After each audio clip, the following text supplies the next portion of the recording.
Be ready. 5 seconds.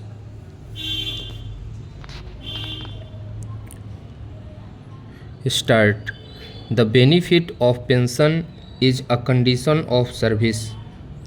It is clear from the scheme of regulations that an employee would qualify for pension provided he meets the requirements envisaged under the Civil Service Regulations.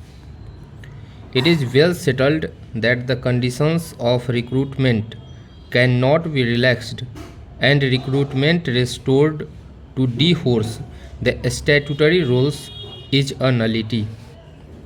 The authoritative decision in this regard rendered by the Apex Court in case of State of Karnataka versus Uma Devi within bracket 2006 4 SCC 1 lays down the law. When we analyze the petitioner's argument from this standpoint, a daily wage employee in our considered opinion cannot be equated with a regularly selected person. The Apex Court in a catena of judgments has spelled out the distinction. Therefore, the classification based on the recruitment by following due procedure under the rules and through backdoor entry is well recognized. Once the classification in the matter of recruitment is recognized distinguishably, any challenge to a provision which grants protection of pension to the requisite length of substantive service alone would be misconceived and contrary to the spirit of Article 16 of the Constitution of India. We may safely observe that any challenge to the validity of Regulation 370 which leads to diminish the distinction between the valid recruitment as per rules and backdoor entry is clearly an attempt to equate two unequal and distinguishable situations which have rightly been classified under Regulation 370.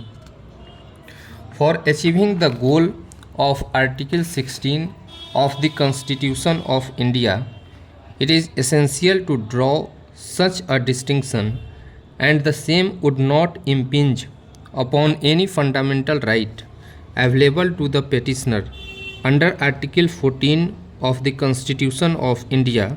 As such, challenge to the validity of Regulation 370 fails.